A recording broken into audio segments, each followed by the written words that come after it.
E14, A White Knight. Hi there, listeners, and thanks for tuning in to Radio Westeros today. I'm Lady Guinevere in Boston, and with me is Yoke Boy in England. Hey there, listeners. Really glad that you've joined us. And today we're looking at Sir Barristan Selmy. He's an aging warrior who's achieved much in his lifetime.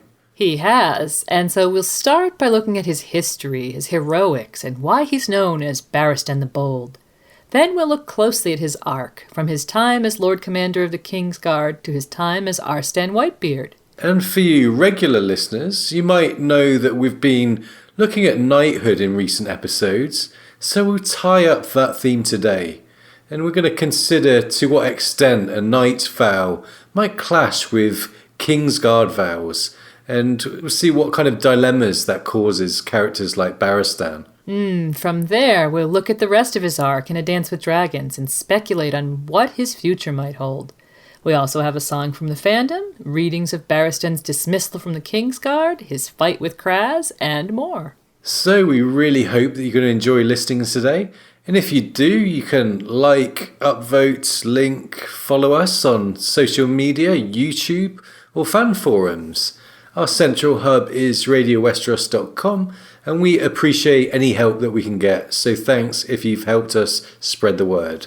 And okay, let's get started now with Sir Barristan Selmy.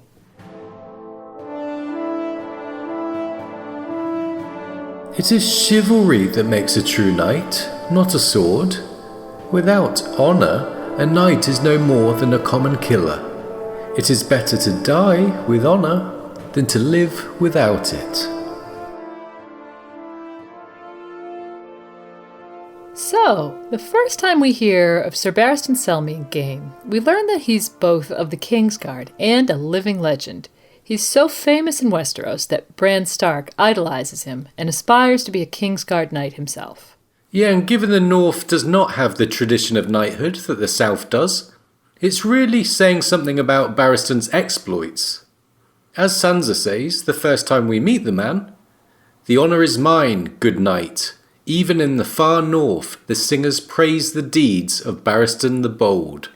Sir Barristan sounds like a medieval celebrity, doesn't he? Yes, he's like the poster boy. Yeah. Well, going back to Bran's initial thoughts, he places Barristan in a list of unquestionably legendary Westerosi knights, including Serwyn of the Mirror Shield, Prince Aemon the Dragon Knight, the White Bull Gerald Hightower, and Sir Arthur Dayne, the Sword of the Morning. But Barristan is the odd one out on Bran's list because he's the only one that's still living. He's a legend in his own lifetime, which is solidified when Bran thinks, "The greatest living knight was Sir Barristan Selmy, Barristan the Bold, the Lord Commander of the Kingsguard." Father had promised that they would meet Sir Barristan when they reached King's Landing, and Bran had been marking the days on his wall, eager to depart, to see a world he had only dreamed of and begin a life he could scarcely imagine. So, we see how knights and the Kingsguard are an inspiration for Bran. And the early themes associated with Barristan, such as vows, honor, aging, we'll come to later. But with Barristan's legendary deeds reaching the corners of the Seven Kingdoms, transcending cultural barriers, and getting young children into the training yard, we're going to look first at what Barristan's deeds actually were, and why he's thought and spoken of so highly. Yeah, so let's take a look at Sir Barristan Selmy's CV and see if he really measures up as a legend, or if his reputation has been overblown. Okay, so House Selmy is a Stormlands house within the Dornish Marches, who are thus called Marcher Lords with a history of protecting the Stormlands against the Dornish. And the Marcher Lords of Westeros are inspired by the real-life medieval Marcher Lords of England who lived on the borderlands between England and Wales in the generations after the Norman conquest. These lords were extremely powerful and were charged with protecting the borders of England at a time when hostility between the Norman English and the Welsh was at its peak. So the society that developed there was quite distinct, at times violent, and geographically remote. It probably bore a strong resemblance to the American West in the frontier days. And given that this situation seems to have inspired the Dornish marches, we wonder about the character of the lords who protect the remote outposts of the Stormlands. Yeah, they must be a hard and independent bunch, possibly clannish and subject to rivalries, as the Welsh Marcher Lords were. We haven't seen too many of them, but those we have, Beric Dondarrion, Barristan Selmy, Balon Swan of the Kingsguard, who stood up for Tyrion at his trial, and Rolam Storm, the bastard of Nightsong, whom Stannis named Castellan of Dragonstone when he left for the Wall, all seem to fit the bill. Yes, those are all pretty hard men, aren't they? Yes, and pretty independent too, I'd say. Right, so perhaps no surprise for Barristan. And Barristan was the firstborn son to Lionel, the Knight of Harvest Hall, and Lionel's knighthood might have been some inspiration to young Barristan, as well as his geographical background, when certain deeds earned him the nickname of Barristan the Bold. Right, at age 10, Barristan decided to try his skills as an attorney at Blackhaven, as was recorded in the White Book. He found some scraps of armor and entered as a rather small mystery knight. Prince Duncan the Small unhorsed him in the jousting, and rather than mocking the child, saw his courage, and so Barristan Selmy became Barristan the Bold by the word of royalty. And this bold moniker turned out to be rather more fitting to him than the armour that he wore. At 16, he had his revenge on Duncan the Small, unhorsing the Targaryen prince in a tourney. There he also beat Duncan the Tall of the Kingsguard, earning himself a knighthood at 16 years old.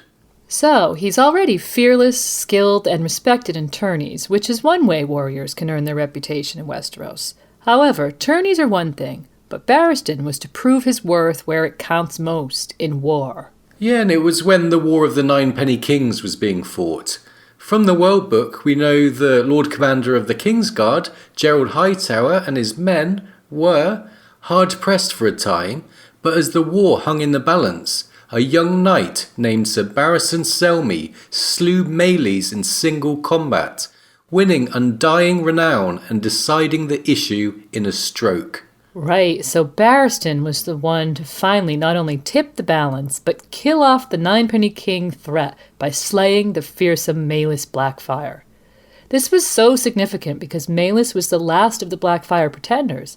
The Blackfyre rebellions had caused wars and suffering for too long, and you can imagine the relief of the common folk when this young knight ended, for now at least, the conflict that the Blackfyre predicament had brought to Westeros. So, slaying the Blackfyre threat?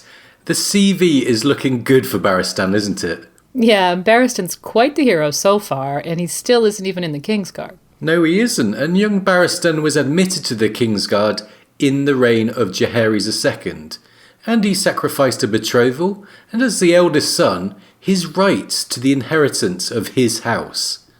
The first thing we know about the Kingsguard, from Bran's early thoughts in game, is that once you don that white cloak, you live only to serve your king. Yeah, and young Barristan gave up everything to take that position. The opportunity for honor and prestige clearly meant that much to him. And it was his devotion to protecting his king that brought about what might be Barristan's finest moment yet. Right, Duskendale in the reign of King Aerys.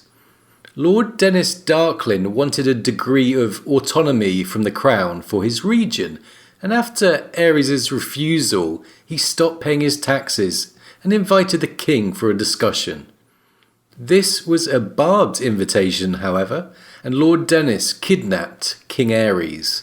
And taking the place by storm was almost out of the question. Duskendale had high walls, was well defended, and a formidable stronghold called the Dun Fort held the king.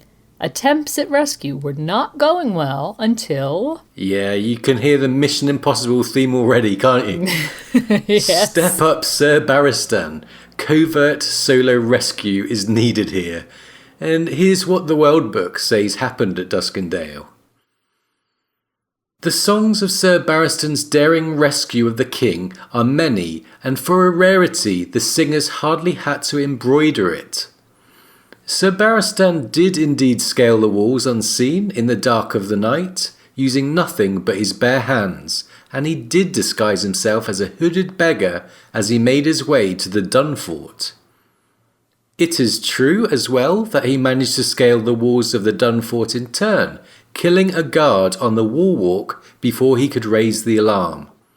Then, by stealth and courage, he found his way to the dungeon where the king was being kept.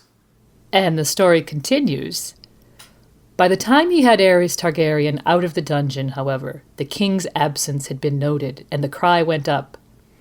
And then the true breadth of Sir Barristan's heroism was revealed, for he stood and fought rather than surrender himself or his king.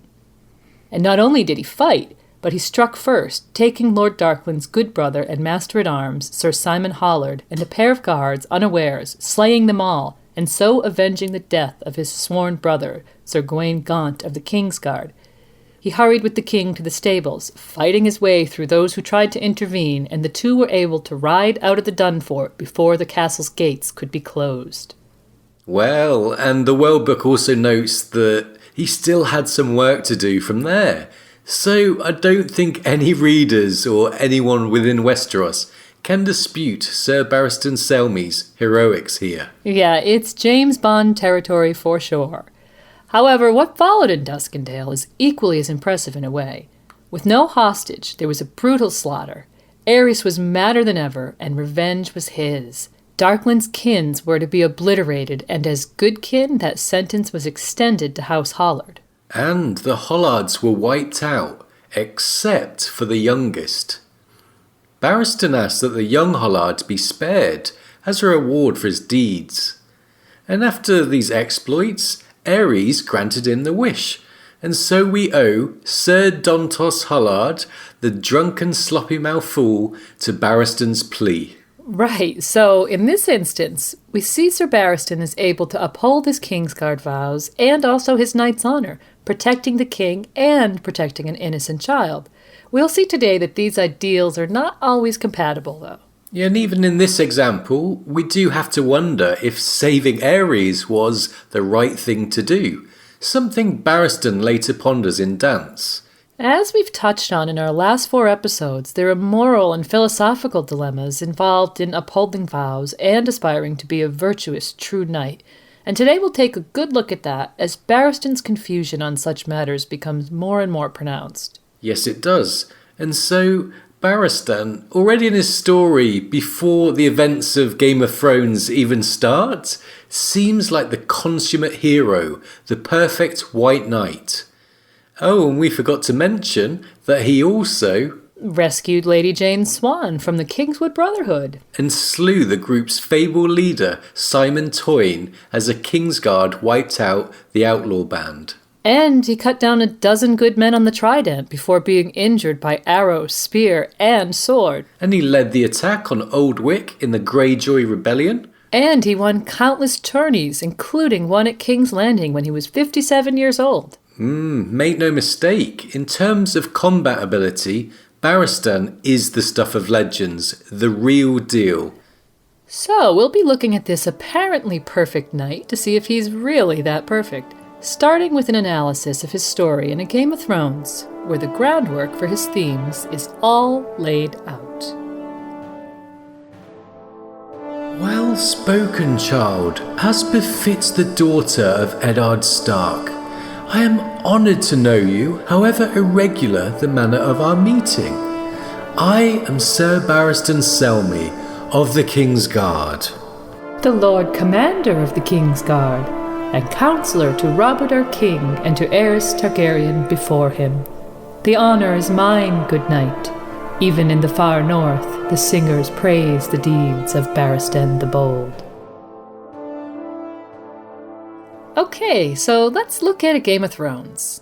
After being established as a legend, the first time we actually see Barristan, we get a good sense of some of the dynamics tied to him and some of the problems he'll face in the story. Yeah, he arrives at Castle Darry as the royal party make their way south to King's Landing, and he proudly identifies as of the King's Guard.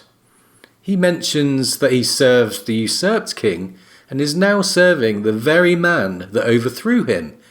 He's pleasant to Sansa, showing his respect for children, and him and Sansa mention honour.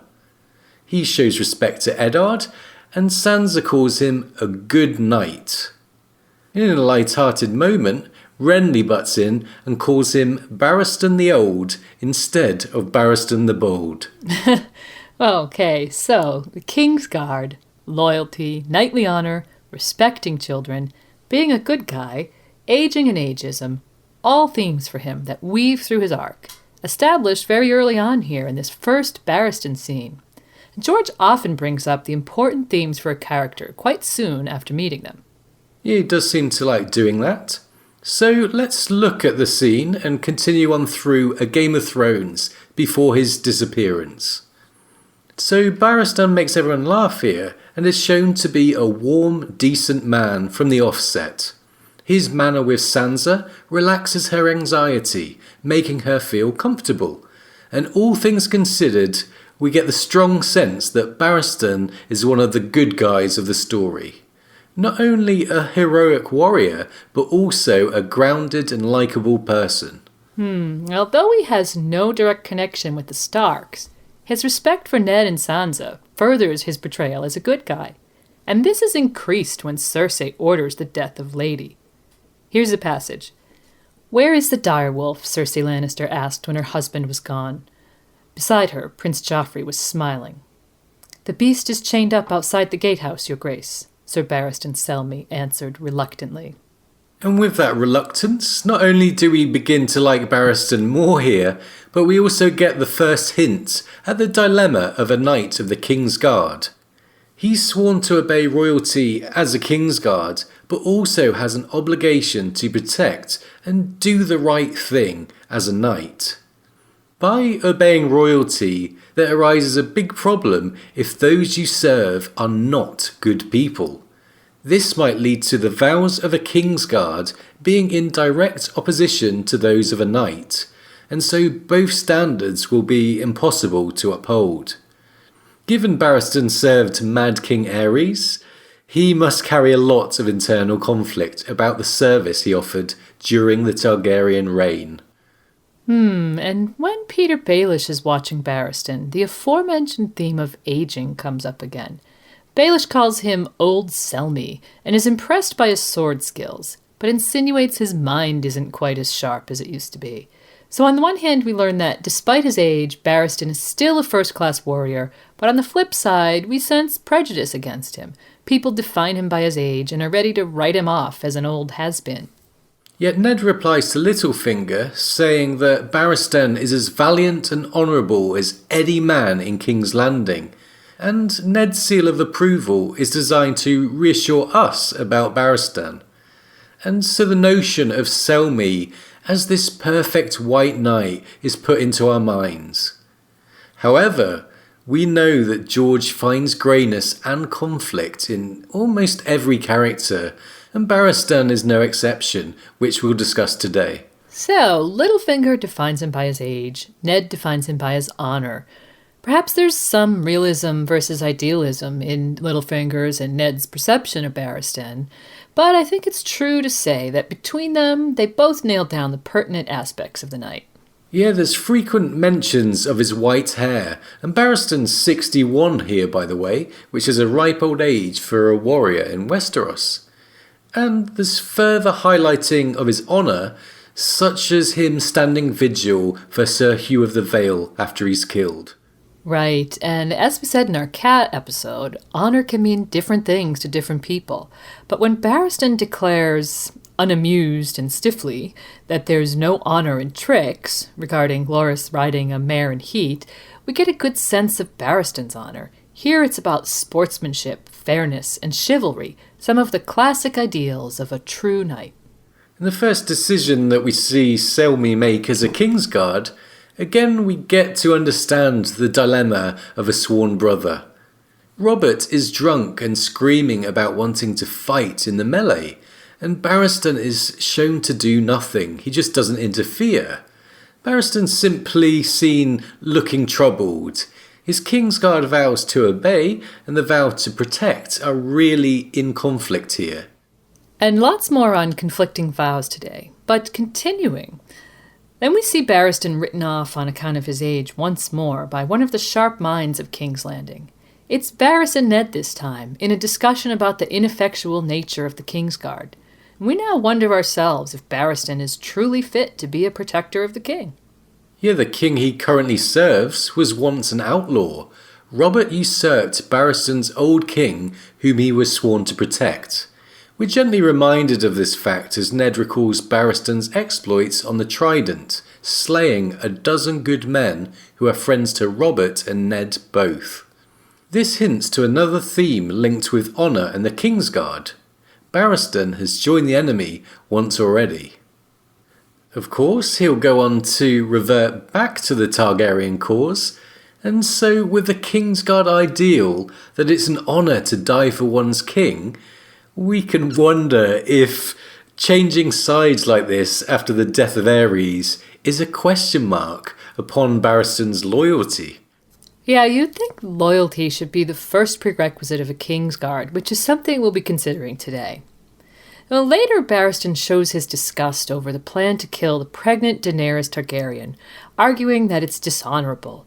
And linking back to Barristan's switch of allegiance, we later see him recalling the fact that Rhaegar's children were killed and presented to Robert. So again, we realize that Barristan must be holding on to many regrets born from his conflict of interest and the dilemmas that he's faced as a man who's invested so much of himself to obey another. When Dany thinks of Barristan's going over to the usurper, she wonders if all men in the Seven Kingdoms are false, and categorizes him with the king-slaying Kingsguard, Jaime Lannister. Yeah, and that's an interesting comparison. And talking of the death of a king, things soon change for Barristan when Robert goes hunting and Lancel Lannister is serving the drinks. Barristan's on Kingsguard duty when Robert is mortally wounded by a boar, which must have been really devastating for this Lord Commander. Yeah, and with people already whispering behind his back about his age, this legendary warrior is pale as his white armor when he tells Ned. This is the third king to die whilst he's been a Kingsguard, and we see his upset here. Sir Barristan seemed old beyond his years. I have failed my sacred trust. Even the truest knight cannot protect a king against himself, Ned said. Right, Ned's showing some wisdom there. We might not have seen the boar incident actually on page, but we did see Robert drunk at the melee, as we mentioned, wanting to fight and risk himself. The Kingsguard can't both protect and obey the king in situations like this, and it's almost a repeat of that melee scene.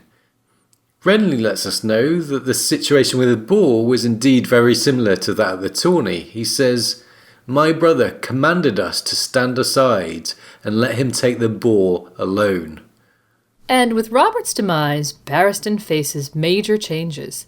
Now Joffrey is his king, and despite Ned's thinking his loyalty could be tested, Barristan is, quote, honor-bound to protect and defend the boy.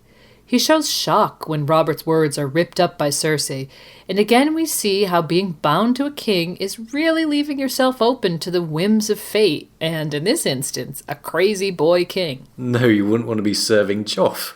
And so the shift in power to Joffrey and House Lannister is one change that he faced, and another is that he's now more open than ever to suspicion about his age, given the nature of Robert's death. And these two factors come together in the throne room when he's dismissed from the Kingsguard on account of his age. A Kingsguard serves until death, so this was perhaps the biggest insult and slap in the face to Barristan, the apparent greatest living knight. And the reader can be forgiven if they think Cersei was right to orchestrate this maneuver. Barristan is very old for a warrior, and Robert did die on his watch. But we go on to learn that not only is Barristan still an excellent warrior, but that Cersei organized this to make space for Joff's dog on the Kingsguard, the Hound, who isn't even a knight, and also makes her brother/lover, Jaime, the new Lord Commander. It's worth noting that Varys actually engineered Barristan's dismissal, which is an interesting discussion for another time. But as other Lannisters note, Cersei has given the most admired knight in Westeros away, with him now likely to join the opposition. Oh, Cersei. And Barristan, as we learn in Storm, leaves from his dismissal and goes to the White Tower and completes his final entry into the Kingsguard's White Book. He's quite a cheeky guy. Yes. So then this aging knight pulls off another of his miraculous and brave escapes, not dissimilar to the situation in Duskendale. Yeah, we learn that Barristan cut a Goldcloak's face open with his knife, and after being pursued, he rode down a guardsman, wrenched his spear from him, and drove it right through the throat of the nearest pursuer, and then went on to escape. Another moment of bravery bordering on madness from Barristan. But he wasn't finished there. He snuck back into King's Landing, disguised as a poor old man, and sadly witnessed the death of Ned Stark. He seems to have existed for a short while in a way similar to the way Arya Stark was at that point. Right, the two might have even seen each other unknowingly. That's true, they both were living rough there. Right, and here, Barristan's age, which is presented as his weakness by certain characters, becomes a useful tool as he cloaked himself in age to avoid capture. Barristan's arc brings up the issue of ageism. Now we know he's as competent as knights half his age. There's perhaps a statement about this prejudice. Yeah, Barristan's clearly more than capable at 61 years of age. And we see that Barristan now goes incognito with a bearded disguise, something he makes good use of later on. We learn that he vowed to find his true king after his dismissal, and characters wondered about Stannis and Robb Stark. However, that king was Viserys, whom he thought was alive, and so began his journey to further the Targaryen cause once again. So far in his story, Sir Barristan Selmy seems like a good, competent, brave man amidst questions over his loyalty, and we do see how he places so much of his identity and purpose in serving a king. When offered a generous tract of land, servants, and a golden retirement fund, Barristan can't even contemplate it. On one hand, yes, it's an insult to the established Kingsguard tradition, and he's done many great deeds in his time, too. But the reader has to wonder if Barristan is simply lost if he has no king to obey, as Cersei goes on to note later. The idea of having servants didn't seem to sit well with him at all, and aside from tapping into his fears of ageing and being discarded, Barristan is a man who has given up everything to do his duty, to obey, serve, and to protect his king. And this is something we'll come back to. He's been doing this for so long now, perhaps the thought of a change of lifestyle is just too much for him. And I think this is a frightening prospect for many aging people. Yeah, that natural fear is encapsulated in the dismissal scene, set against the cruel mockery and sniggers of those younger and more powerful. Everyone around laughed at him. And I think we would expect that Joff, Janos Slynt, Littlefinger, and Cersei would do that, but his white brothers laughed too, and he had been their Lord Commander only moments before. How belittled and patronised he must have felt there. It says he looked shamed and went red, too angry to speak. So small wonder he was opening a Goldcloak's face soon after. Yeah, and they did underestimate him in several ways, so a sweet revenge there. Yes, that was very sweet.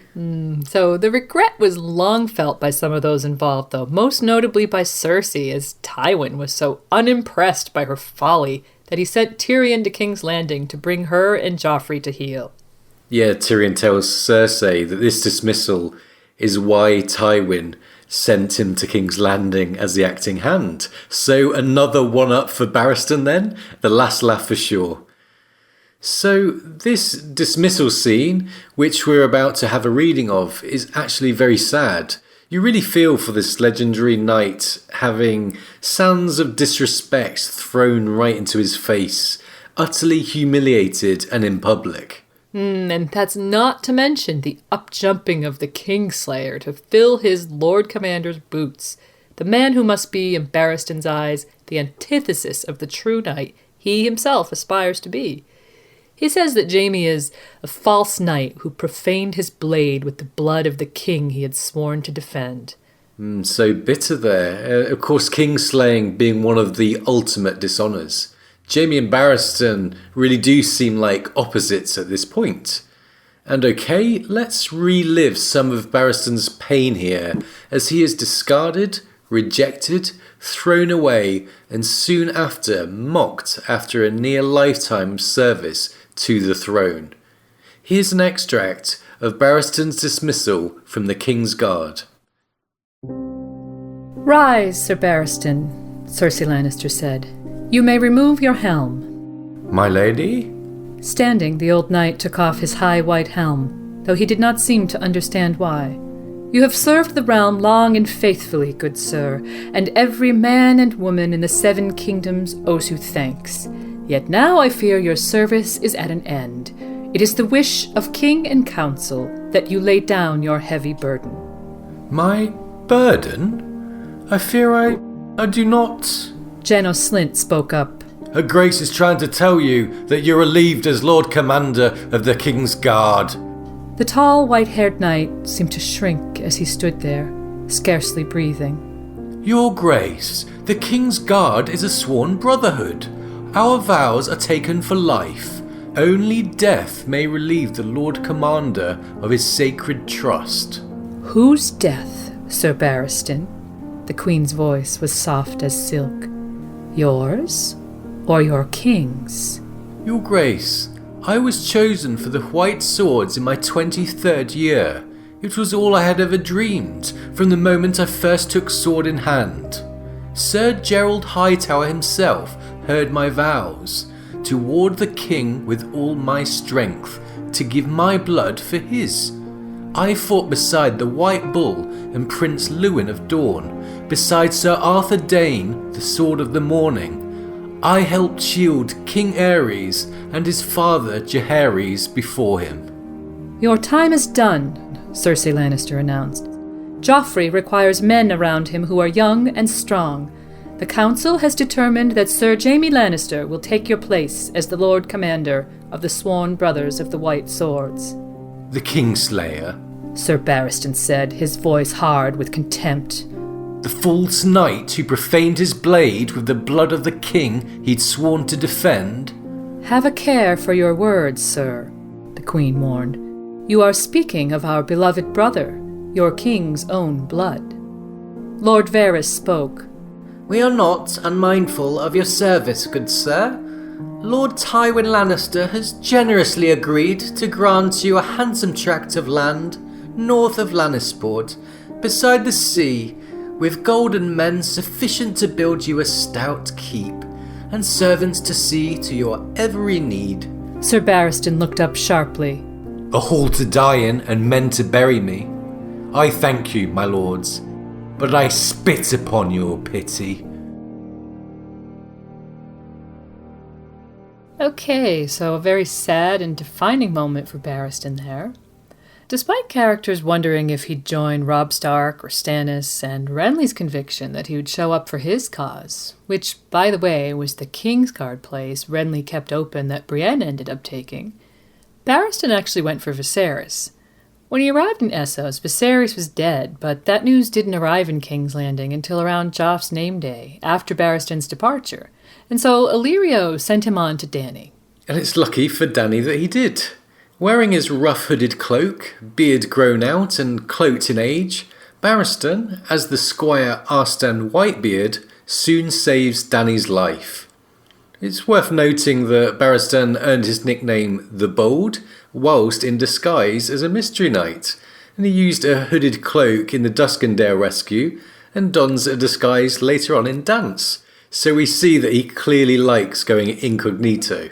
Yeah, he does like to dress up. Now, in this instance, he's trying to prove his loyalty because he served a family that usurped Dany's father. We learn later that Arstan is also the name of the current head of House Selmy, the seat Barristan gave up, and Barristan is Arstan Selmy's great-uncle. Anyways, Arstan Whitebeard soon proves his worth to Dany, using his staff to knock the jewel box that contained a venomous manticore out of her hand. The sorrowful men were very sorry Arstan was there, and I don't think strong Belwas would have been quite so quick. So, again the hero, we immediately see Arstan's use as a guard to Dany. Posing as a squire to Belwas, Illyrio has sent him on with 3 ships for Dany. Barristan might have known about the Pentos connections from small council meetings. Anyway, Arstan is a suspicious character right away, both in story and to the reader. Dany thinks he has a look of Westeros about him, and the reader must wonder, as Jorah Mormont does, about such a competent old man being a squire. Yes, this Arstan does seem familiar, but the important thing for Dany is that she thinks that she can trust him. He saves her life and brings her ships, and she notes that. He had a great dignity to him, a quiet strength she liked. So, perhaps struggling with Jorah's control issues, Arstan is a nice boon for Dany at the end of Clash. Yes, at this stage, Arstan does seem like good news. And speaking of Jorah, Arstan's arrival really shakes up the dynamics around Dany. As we go into Storm, a petty rivalry develops between these two men. Luckily for Arstan, Jorah doesn't recognise him at this stage. However, Arstan does know Jorah, and this leads to their first moment of friction. Arstan says, "A change in the wind may bring the gift of victory," he glanced at Ser Jorah, "or a lady's favour knotted round an arm." Mormont's face darkened. "Be careful what you say, old man." And this is a nod to Jorah's tourney victory where he impressed Lynesse Hightower, the woman that was to be part of his downfall. Arstan must sense Jorah's possessiveness of Dany and knows the damage the streak in him can bring. Exactly. So Jorah is suspicious of Arstan because he's so clingy to Dany, and Arstan dislikes Jorah because he knows that he's a soiled knight, dishonoured for selling people into slavery to support a beautiful woman that he fell for. Remember that all along, Arstan knows Jorah had informed on Dany, but can't reveal this information yet, as he's still obliged to hide his identity. And so, the stage is set for more teenage bickering between these two. Yes. It's a nice triangle with Arstan wanting honor, trust, and the job of protecting Dany, while Jorah perhaps wants a little bit more. But when we get to Astapor, we see Barristan begin to show his use as an advisor to Dany. He speaks Valyrian, which is another clue that he's served the Targaryens, and he's outspoken when it comes to the endurance of the Unsullied. "I call that madness, not courage," he says, when hearing that they'll die so willingly. Yeah, and perhaps there's some subtle comparisons being drawn between the Unsullied and Kingsguard like Barristan, despite what he thinks. Barristan calling the Unsullied's endurance madness, not courage, reminds us of Tywin's assessment of Barristan's Duskendale rescue plan, which goes, "This was a boldness that Tywin Lannister felt bordered on madness." Yeah, okay, so perhaps Barristan has more in common with the Unsullied than he thinks. There's certainly a continuum of subservient obedience for one's master, and Selmy and the eunuchs are both on it somewhere. Khrazz goes on to highlight the similarities with the Unsullied. He says, "I've heard that in the Sunset Kingdoms men take solemn vows to keep chaste and father no children, but live only for their duty. Is it not so?" And while the Unsullied are undoubtedly more extreme in perhaps every way, there might be some commonalities, perhaps an uncomfortable thought for our old Kingsguard here. And as we go on, Barristan's role of advisor grows. He becomes more important to Dany, offering wisdom, honest counsel, and sharing information about her family and Westeros. The two actually get on quite well, and he shares her values of protecting children and a distaste for slavery. Yeah, all things considered, Arstan is paving the way for Jorah's dismissal, already functioning as Jorah was, allowing George to replace one with the other next to Dany. The information about her family, though, is something, as the reader might have figured out, that only Arstan could offer. Yes, and he wouldn't try and sneak a kiss either. But Arstan, being a former Targaryen Kingsguard, holds both risks and benefits from his point of view. There's a good scene where Arstan talks of the tourney at Storm's End, where an unnamed knight won. He says, "That honour went to another knight of the Kingsguard, who unhorsed Prince Rhaegar in the final tilt." And it was Arstan himself who won that tourney, as we learn from the White Book later on. People have noticed this and put it down to him being modest, but we would add that Arstan really doesn't want to say the word Barristan whilst he's disguised. No, he definitely doesn't.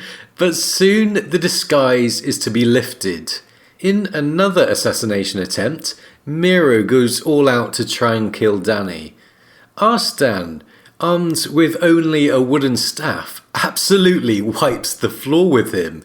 He moves cat quick and so fast she could hardly follow before he breaks a bone in Miro's calf and it goes right through his skin, and then he smashes his temple. Yet another heroic scene there, and this quashes any doubt about the old man's abilities. However, Arstan has now given his game away. No one will believe he's just a random squire, and so Arstan becomes Barristan once again, finally unmasked, or unbearded, by Jorah. Unbearded, yes.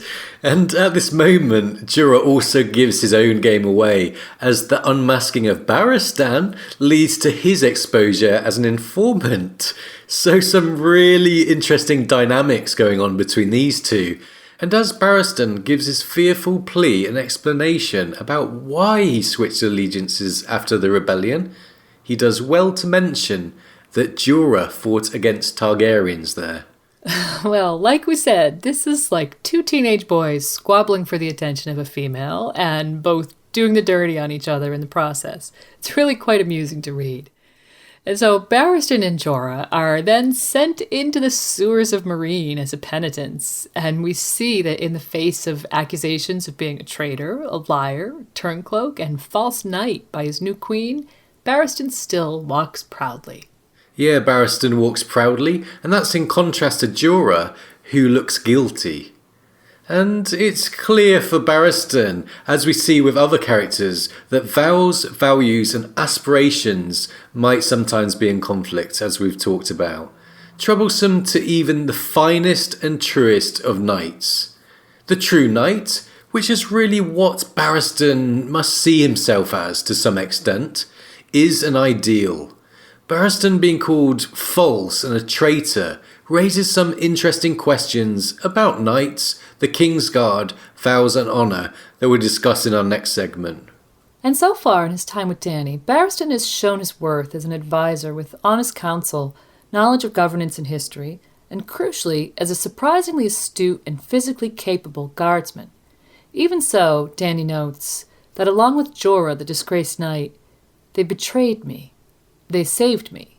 But they lied. Yes, so we see Dany in conflict there. And despite her cognitive dissonance, and unlike with Jorah, Dany does forgive Barristan and he takes his vows sword in hand. He's now in her Queen's Guard, and clearly he has things yet to prove. And we'll take a look at how he fares in A Dance with Dragons a bit later on. But now it's time for a song from the fandom. Here's Westeros with the Barristan Blues.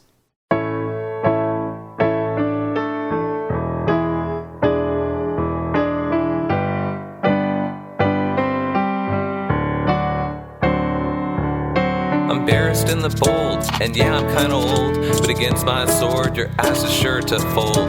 Can't say you weren't told that you're gonna get rolled.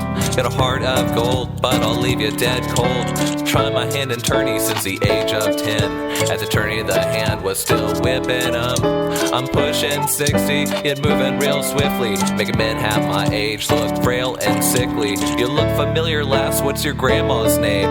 Shook a real fine ass back in the day. I guess what I'm saying is I could be your grandpa. Can't know for sure, I got no heirs by law. I'm in the KG roster when I was just 23. Ever since that day, been living less than free. Gave up my inheritance at a young lady's hand. So own the name Selmy, but no claim to our land. I've seen my share of war and rebellion, seen men die shrieking, split open like melons, but I'm always striving to do what's right. And that's why I was fighting on King Ares' side. He might have been mad, but it took a solemn vow. One I won't abandon, would rather push a plow or take the black, just like Jaime's ass shoulda. Think anyone else in his position wouldn't, but his pops is the power behind the crown. Would need some deep pockets to face him down. I'm a righteous guy, never prone to cruelty, so I earn Robert's pardon for doing my duty. I'm Barristan the Bold, and yeah, I'm kinda old, but against my sword, your ass is sure to fold. Can't say you weren't told that you're gonna get rolled. Got a heart of gold, but I'll leave ya dead cold. Still serving out my years, commanding the Kingsguard. It ain't the kind of thing a man is free to discard. When that poor rush Robert felt time slow down, watching slow motion, picked us going to town. Got there too late, had no time to react. Rob was drunker than usual, and that's a fact. Stuffed in his guts and carried him home. It'll make an interesting page in the Kingsguard's tome. Then I stood in the throne room and watched in shock as of Robert's last command, Cersei made a mock.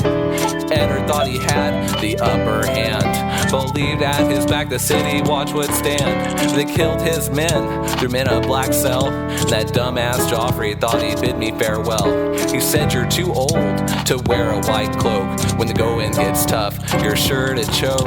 Why don't you retire to a nice warm keep? So I tore off my cloak and threw my sword at his feet. Walked out the door and made my way to the gate. Some dudes were following, but only lightweights. I prayed at the sept and then made up my mind. Things in this city are on a rapid decline. Gonna find the rightful heir to the Iron Throne and do what I can to bring him home.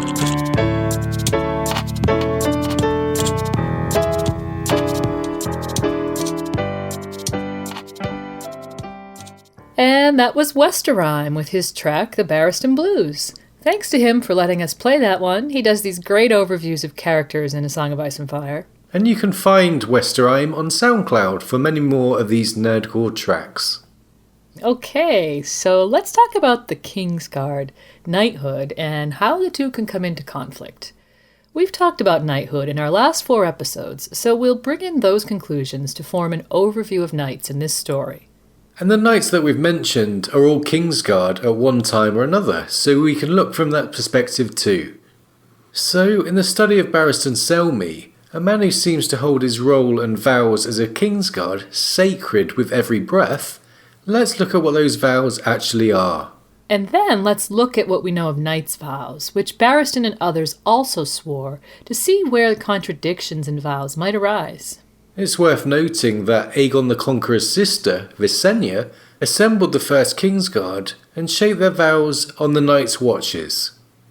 We get almost all of our information about the Kingsguard vows from Barristan, and we get most of our information on the true knight ideal from Brienne and Jaime. So, Barristan actually says his King's or Queensguard vows to Dany and Storm, but talks so quietly no one can hear. But perhaps George wants to keep the vows a secret or vague for now. However, in Dance he has a large chunk of text about the vows and a couple of other hints here and there. And there's a good thread at Westeros.org about this, by the way, called The Text of the Kingsguard Vow, by a poster called Twinslayer, who, with other contributors, pieced together many of the references. And Jaime's speech about conflicting vows had some points about the Kingsguard. So if we piece together everything Barristan and Jaime say, we get something like this. A Kingsguard vows to defend the king and keep him safe, obey the commands of the king, keep the king's secrets, when asked, offer counsel to the king, give their life for the king's if necessary, and serve until his death or theirs, remain chaste, so don't have sex, defend the king's honor and name, and protect the king's family, lovers, and even bastards if commanded to do so. So those are what we can ascertain of these mysterious Kingsguard vows. They mostly revolve, as you'd expect, around keeping the king safe and doing what he or she tells you to do. Now let's look at the true knight, from Brienne and those discussing the ideal and vows with her. Again, Jaime's speech also contained elements of knightly vows, so mixing everything together, we get this about knighthood.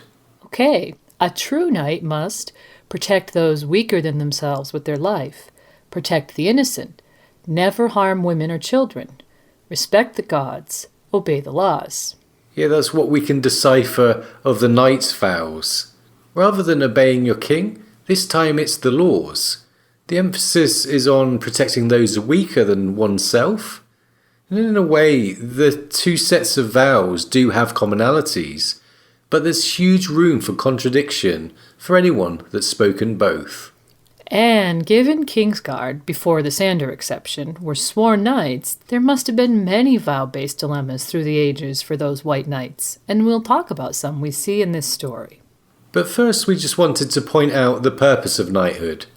In times before police, organised protection, and with primitive judicial systems, people were largely left to defend their own communities.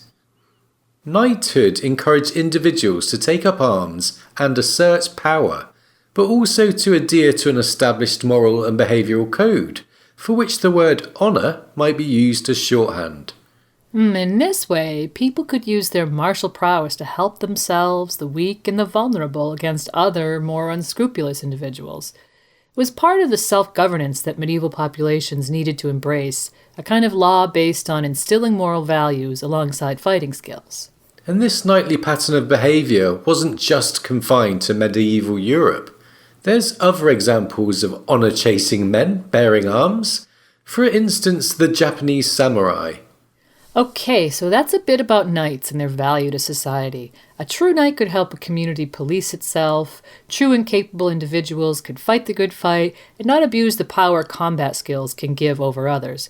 And it seems that honor is the crucial difference. As Barristan says, without honor, a knight is no more than a common killer. Yeah, so that's knights, and with Kingsguard on the other hand, they must obviously dedicate themselves to serving and protecting the king. In theory at least, this also protects the innocent small folk in a way, as a stable monarchy, if it's a good king anyway, should benefit everyone.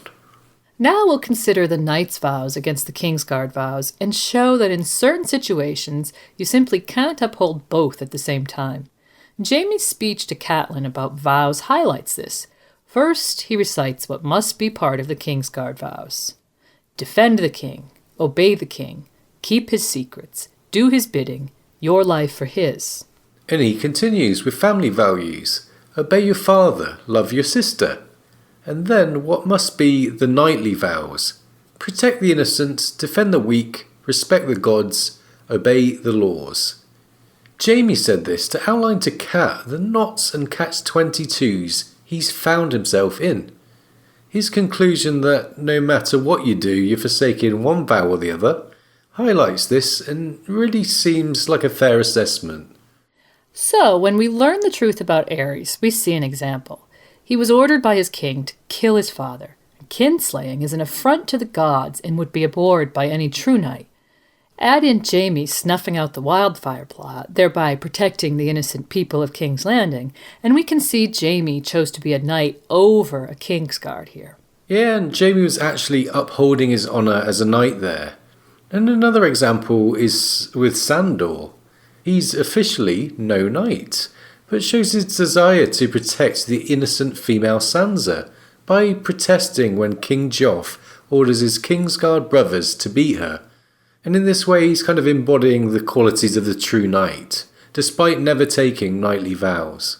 Right, there's two examples of inner conflict felt by a Kingsguard.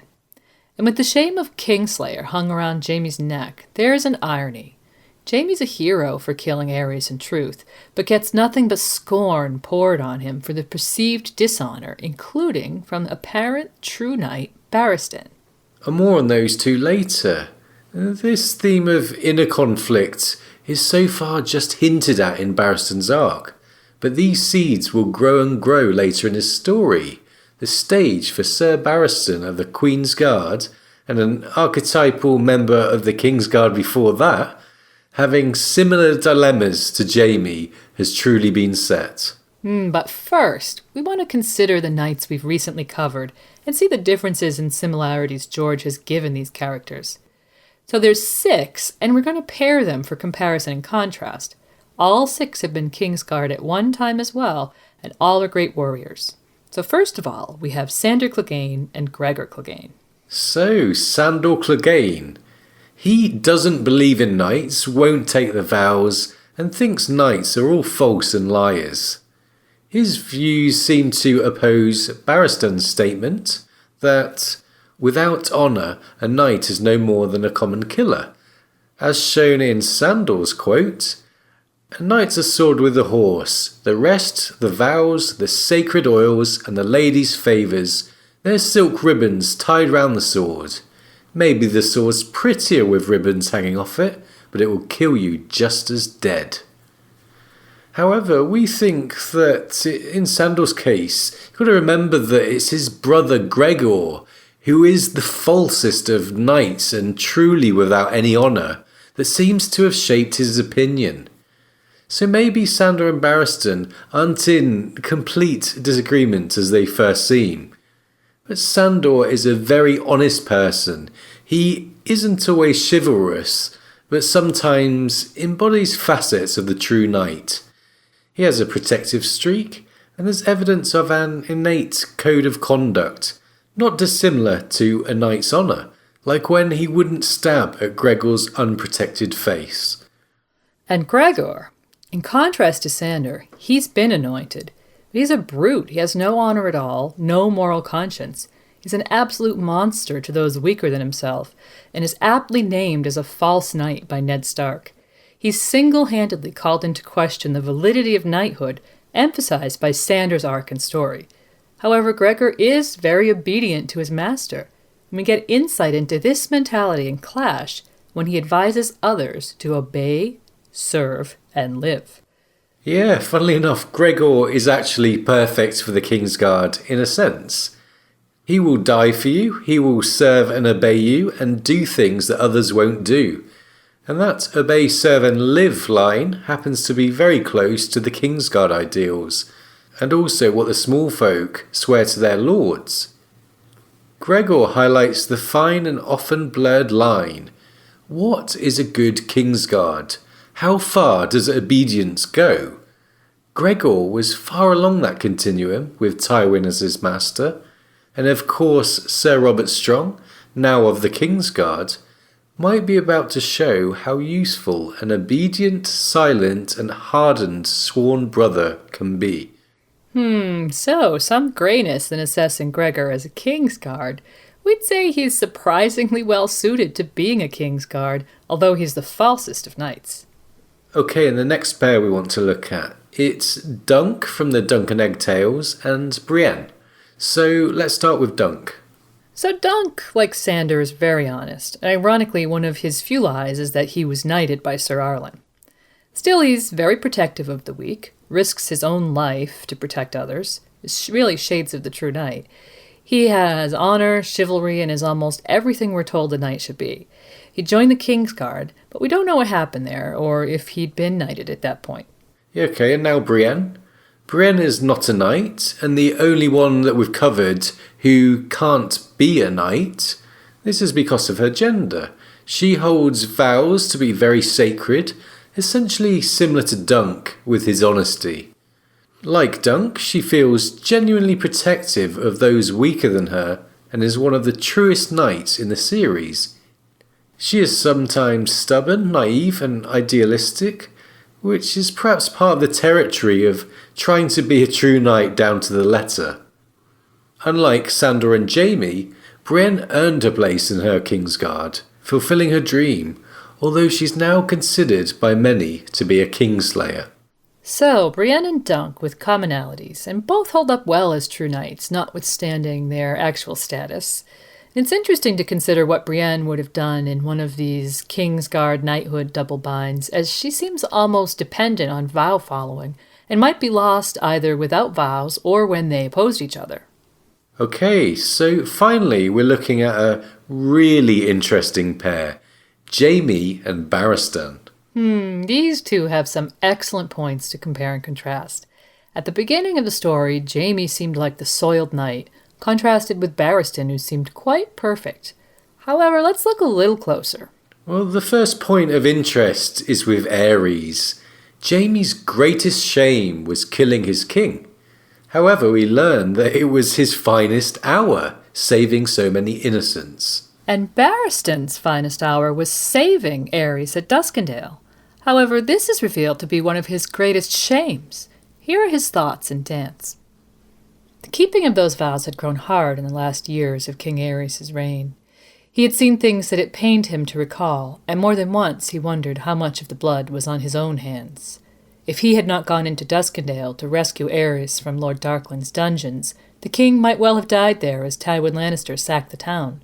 Then Prince Rhaegar would have ascended the Iron Throne, mayhaps to heal the realm. Duskendale had been his finest hour, yet the memory tasted bitter on his tongue. So, Jaime and Barristan, the two polar opposites, what an intriguing comparison.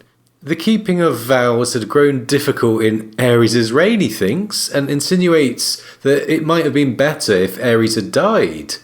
Barristan was hailed as a hero for Duskendale, and here he feels internal shame.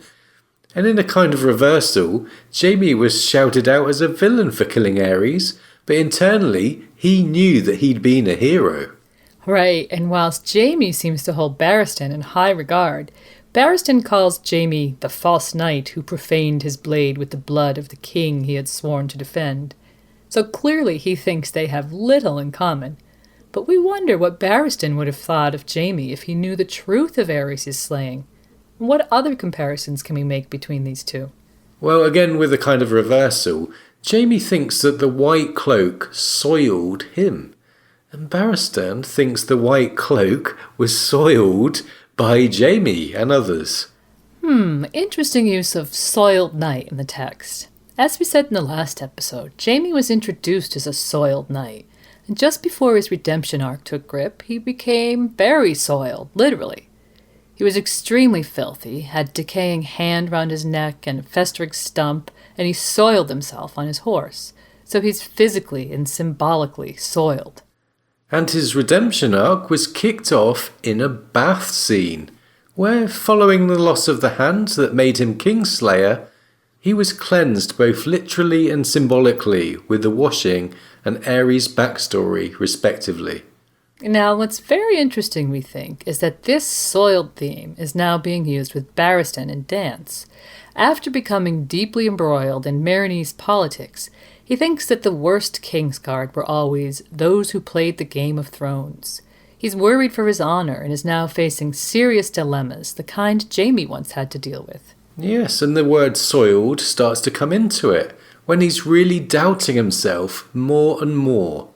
He wonders if he's a traitor, and doesn't want his knightly students to be knighted by him. They deserve better, Sir Barristan decided. Better a long life as a squire than a short one as a soiled knight.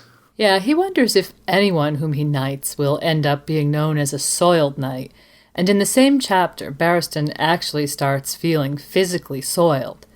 He's getting ready to arrest King Hisdar. Is this now getting into Jaime territory? It might well be, feeling soiled, literally and symbolically. Here's the quote. Sparring with his squires in the afternoon heat had left him feeling soiled and sweaty. And the next line after that, Barristan has a bath. Jaime, ding ding. And not just any bath, he scrubbed his skin till it was raw. And his clothes are described here. Stockings, small clothes, silk tunic, padded jerkin, all fresh washed and bleached. So, Barristan now in a bath scene, really cleaning himself, and he's laid out all those pristine clothes. However, unlike Jaime's bath, which must have been a giant sigh of relief, Barristan leaves his bath and continues with his inner torment and conflict as Queensguard. He thinks of the sworn brothers he served with and realises that some of them would consider what he's about to do as colluding with a traitor. So Barristan meets the Shavepay and goes on to arrest King Hisdar. And we'll look at Barristan in Dance next, but we just wanted to point out that we think there's something going on between Jaime's and Barristan's arcs. And we have wondered if there's a place in the story for a perfect knight of the Kingsguard who despises a Kingslayer, only to find himself sailing pretty close to the king-slaying winds himself. Yeah, and that's something that we've wondered about and we'll look at in the next segment with Barristan arresting Hisdar. But that's it for our talk on the Kingsguard and Knighthood. We hope that you listeners who followed the last few episodes I've enjoyed this theme of knighthood flowing through.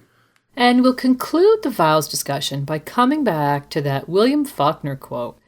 George uses this to describe his character writing goals. Faulkner said the only thing worth writing about is the human heart in conflict with itself. The human heart in conflict with itself is explored in many different ways in the books, but vows serve as an excellent device to explore inner conflicts, and so the Kingsguard and Knighthood, being so contradictory within the souls of characters, is exactly what George is going for. And it's worth noting that Kat vows to never order Brienne to do anything that would bring her dishonor, and that she'll always have a place at her hearth, which seems to be what any lord would promise a sworn sword. It might be hinted in Barristan's vows with Dany that Kingsguard's vows are one way. She didn't have to vow anything in return, and therein lies the problem. Before the Hound, all Kingsguards were knights, and so a king knows that the Kingsguard vows are on top of the knight's vows. They become one inseparable set of vows to those in service. But without a promise from the king, like the one that Kat made to Brienne, not to ask dishonour from the guards, the vows would have always been, and always will be, in conflict with themselves, just like the human heart. Okay, and we'll take a look at Barristan and Dance next and see what that can tell us about his Winds of Winter future. And to lead us in, here's a reading of Barristan's fight with the former pit fighter and now Hisdar's Kingsguard, Khrazz. Barristan versus Khrazz. Fight! Only cowards dress in iron, Khrazz declared, circling. No one wore armour in the fighting pits. It was blood the crowds came for, death, dismemberment, and shrieks of agony, the music of the Scarlet Sands. Sir Barristan turned with him. This coward is about to kill you, sir. The man was no knight, but his courage had earned him that much courtesy. Khrazz did not know how to fight a man in armour. Sir Barristan could see it in his eyes. Doubt, confusion, the beginnings of fear. The pit fighter came on again, screaming this time, as if sound could slay his foe where steel could not. The Iraq slashed low, high, low again. Selmy blocked the cuts at his head and let his armour stop their rest, while his own blade opened the pit fighter's cheek from ear to mouth, then traced a raw red gash across his chest. Blood welled from Khrazz's wounds. That only seemed to make him wilder. He seized the brazier with his offhand and flipped it, scattering embers and hot coals at Selmy's feet. Sir Barristan leapt over them. Khrazz slashed at his arm and caught him, but the Iraq could only chip the hard enamel before it met the steel below. In the pit, that would have taken your arm off, old man. We are not in the pit. Take off this armour. It is not too late to throw down your steel. Yield. Die, spat Khrazz. But as he lifted his Iraq, its tip grazed one of the wall hangings and hung. That was all the chance Sir Barristan required. He slashed open the pit fighter's belly, parried the Iraq as it wrenched free, then finished Khrazz with a quick thrust to the heart as the pit fighter's entrails came sliding out like a nest of greasy eels.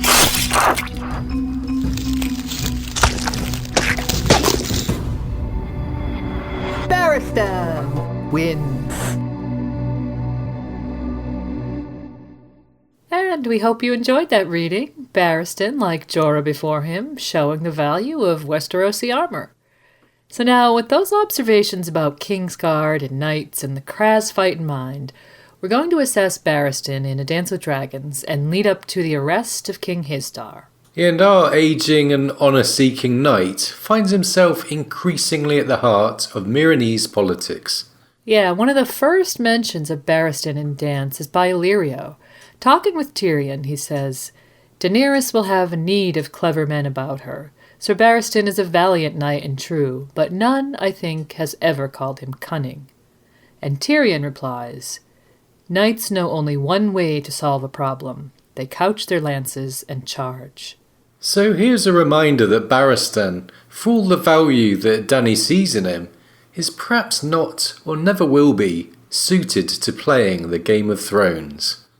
And there's further emphasis on this point when he suggests a tourney for orphans, saying they could ride at rings and fight a melee with blunted weapons, a suggestion Dany knew was as hopeless as it was well-intentioned. Yeah, and Barristan follows Dany's orders to the letter. After she makes a joke, he puts pillows on her throne. It says, "Sir Barristan's work, she knew. The old knight was a good man, but sometimes very literal. It was only a jape, sir." So early on in Dance we get hints that, while Barristan is a competent Queensguard, he perhaps lacks some common sense sometimes. He's quite astute, and definitely not stupid by any means, but seems somewhat out of touch with his surroundings. Remember, Meereen and the situation that he's in is really very different from what he's experienced so far during his long life.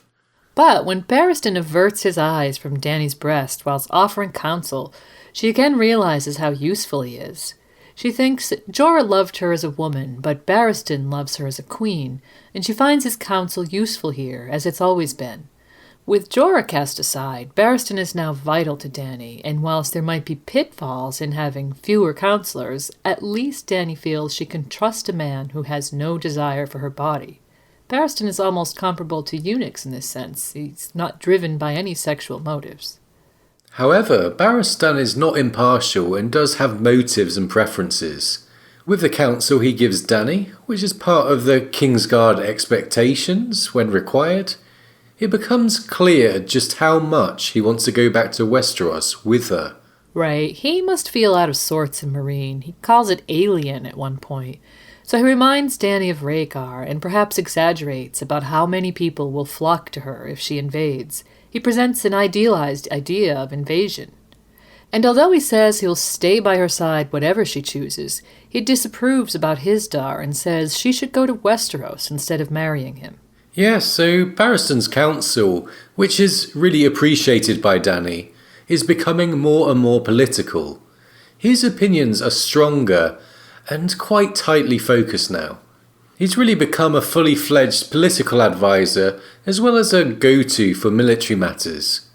We sense the growing burden on him, and he now faces many issues and dilemmas as head of Dany's Queensguard, with his queen finding it difficult to trust many of the people in positions of power around her.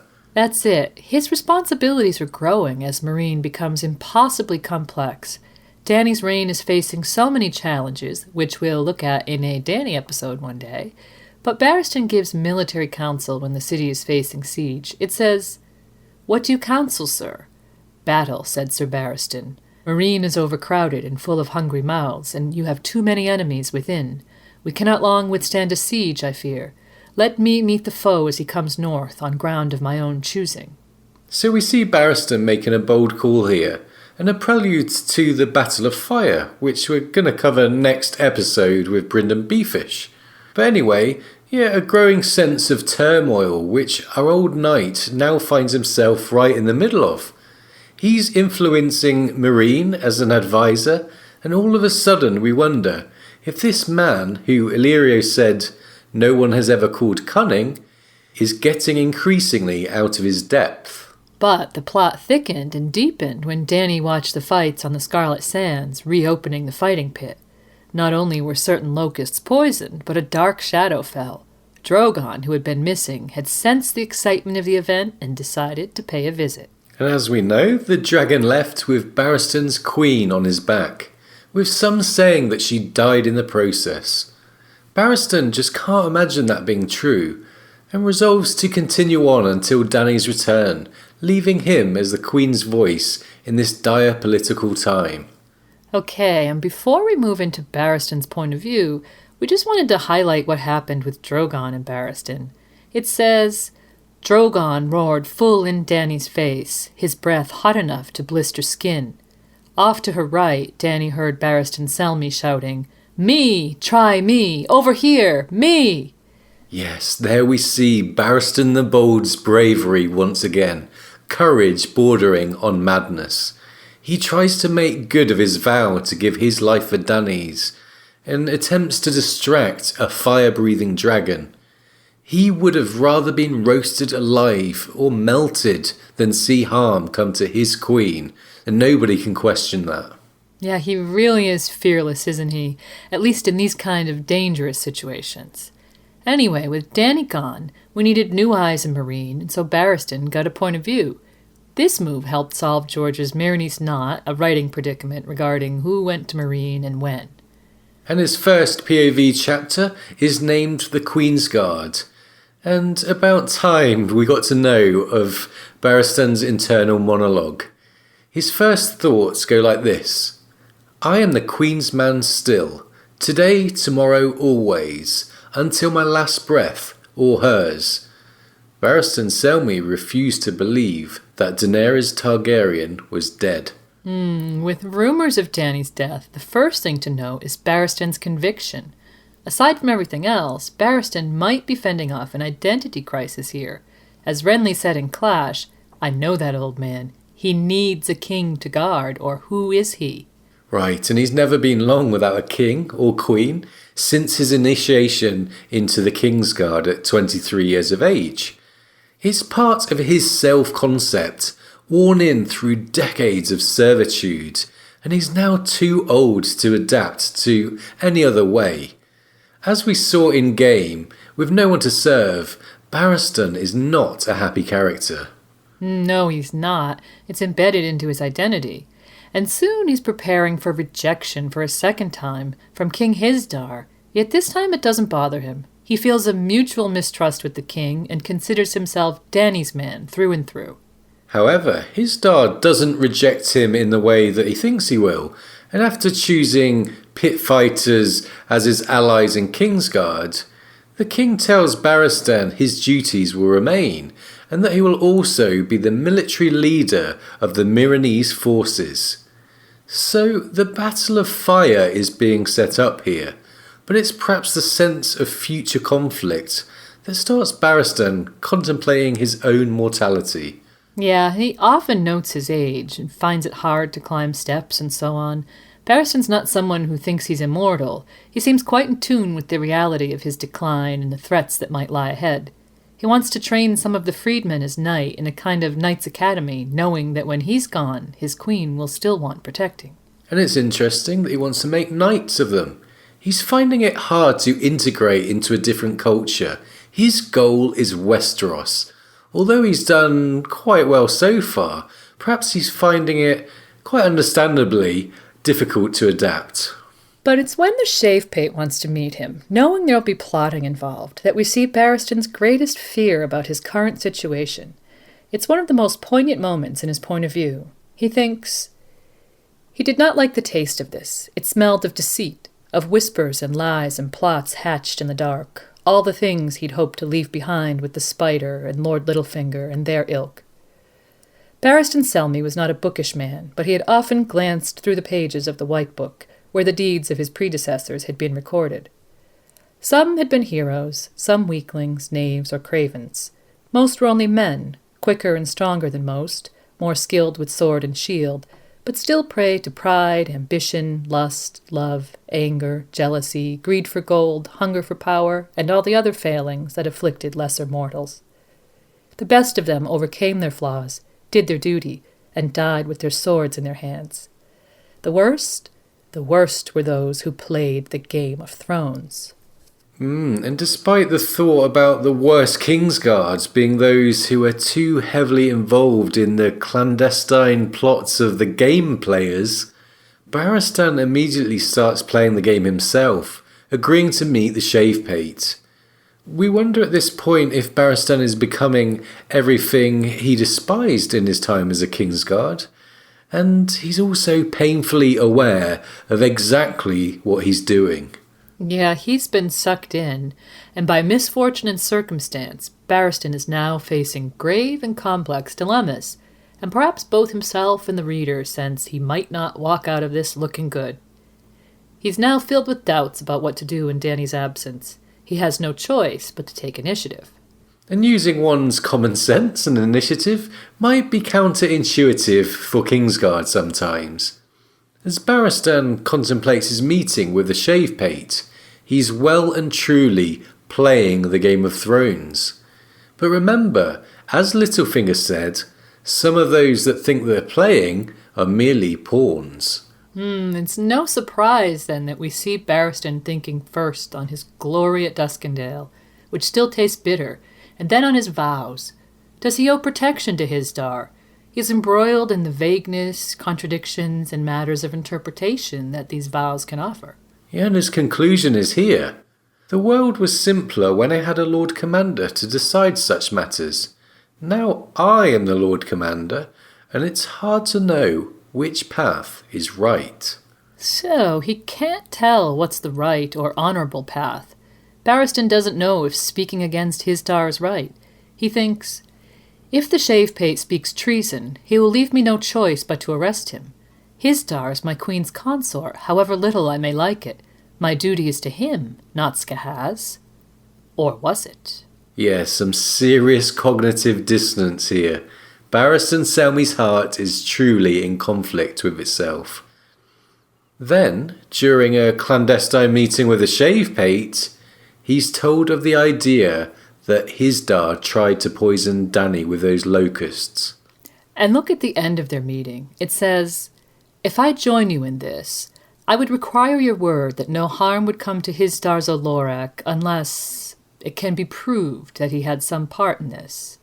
The Shavepate goes on, my word then, no harm to Hisdar until his guilt is proved. But when we have the proof, I mean to kill him with my own hands. I want to pull his entrails out and show them to him before I let him die. No, the old knight thought, if Hisdar conspired at my queen's death, I will see to him myself, but his death will be swift and clean. Okay, so Barristan will kill Hisdar himself if he's proven guilty. Now let's think about this.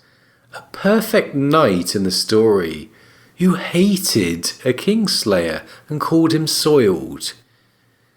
And this perfect knight increasingly feels soiled himself, and now he's a stone's throw away from killing a king. If Hisdar is innocent, and the Shavepate is playing Barristan here...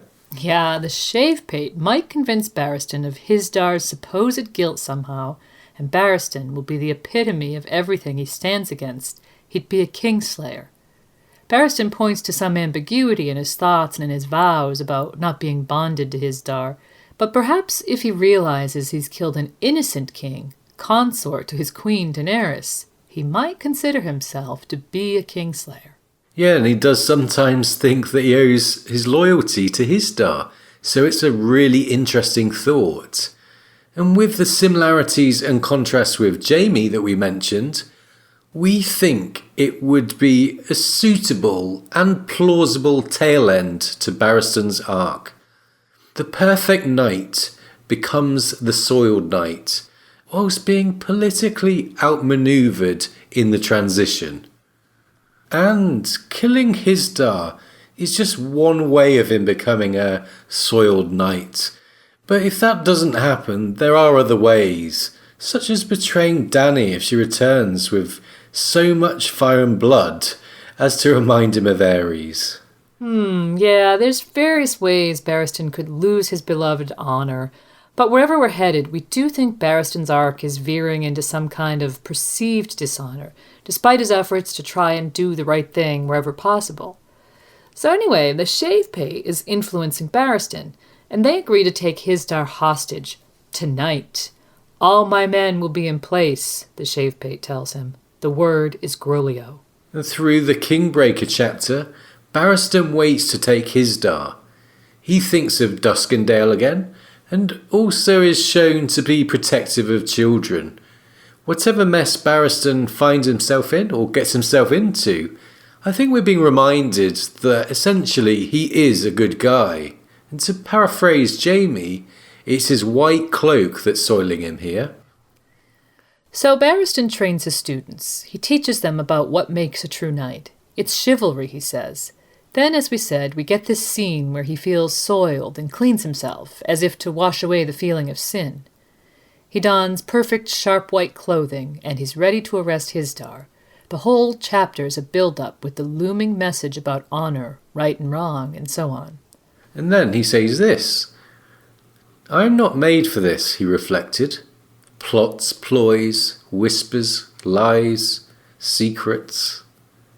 So Barristan knows his limitations, and we realise he's probably a new breed of game player. He's playing the Game of Thrones, but actually doesn't want to be. He is trapped, and his need to serve a king or a queen has led him into this situation. He's now the only player we can think of that never wanted any part. Right. And soon after we get something personal about Barristan. When thinking of Ashara Dane, we get this. She died never knowing that Sir Barristan had loved her. Yeah, so this is really a surprise, and it's actually quite sad. For all Barristan's lusting for honour, it seems that he really fell for Ashara Dane. The timing of this reveal, and amidst all the self-doubts, highlight how deep and important this is to Barristan. If he'd just unhorsed Rhaegar at the tourney of Harrenhal, he could have chosen Ashara to be the queen of love and beauty, and she would have known about his love for her. But an impossible love, as Barristan reflects on his vow of celibacy, and it's obviously another time in his life where he felt this inner conflict. It says that of all his failures, and there's been a lot with kings dying and so on, not crowning Ashara had haunted him the most. And it might be because of what happened with Rhaegar and Lyanna, but the insinuation could also be that it's all because he loved Ashara and it might have saved her life. Yes, so who would have thought Barristan had been so deep in love? And as he goes off with the brazen beasts to seize King Hisdar, he thinks the faces of all the kings they had served and failed floated before him in the darkness, and the faces of the brothers who had served beside him in the King's Guard as well. He wondered how many of them would have done what he was about to do. Some, surely? But not all. Some would not have hesitated to strike down the Shavepate as a traitor. And remember, he told the Shavepate that Hisdar was Dany's husband and king, and he serves her, so very murky territory. And of course, we had the Khrazz kill reading earlier, but there's something interesting as Barristan leads Hisdar off. Yeah, it is interesting. He took the king's arm and led him from the bedchamber, feeling strangely light-headed, almost drunk. I was a Kingsguard. What am I now? Right, as we said, an identity crisis. When Jaime has his kingslaying hand cut off, he looks at his stump and thinks, leaving what? Who am I now? So another neat parallel between the two. Jaime had his identity as a swordsman and kingslayer removed.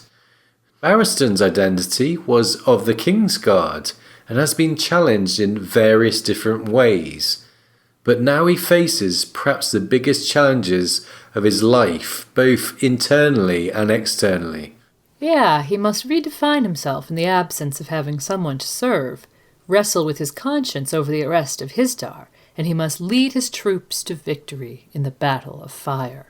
Okay, and we'll wrap it up, because we're going to look at the Battle of Meereen next episode, or the Battle of Fire as it's known. It will be a continuation, and Brynden Beefish will be our special guest. We're going to look at what's going on there, and we've got a few ideas to try and make it a very different episode from your usual podcast. Yeah, we can't wait. We want to make something exciting for you listeners. Barristan has deep regrets about Rhaegar not becoming king, and perhaps sees sitting Dany on the Iron Throne as the next best thing, his way of atoning. But first he must face the Yunkai. If he wins, he might find himself playing the Game of Thrones once more, which, in his own words, is played only by the worst Kingsguard. And so, what of that perfect knight? If Barristan's arc does turn out to be the journey from perfect knight to soiled knight, how far is he along that continuum now? This much is clear. He's feeling a lot more like the soiled knight than he wants to be. And we'll leave you with a message from today's sponsor, who happens to be none other than Sir Barristan Selmy himself.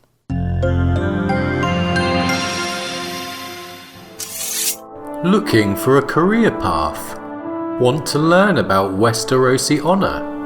Can't face a short life in the scarlet sands of the fighting pits?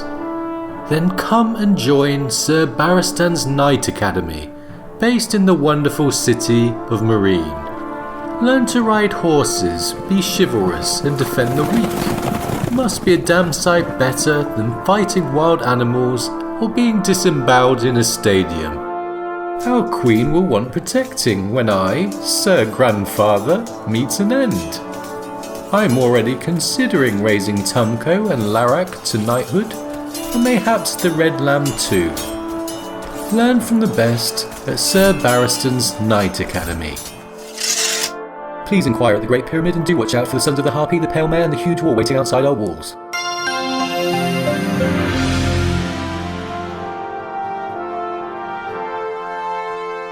And that was our look at Barristan Selmy. Hope you enjoyed the listen. Next time we'll be back with a very different look at the Battle of Fire. We need to give credit where credit is due, so thanks to Kevin MacLeod for allowing us to use his songs.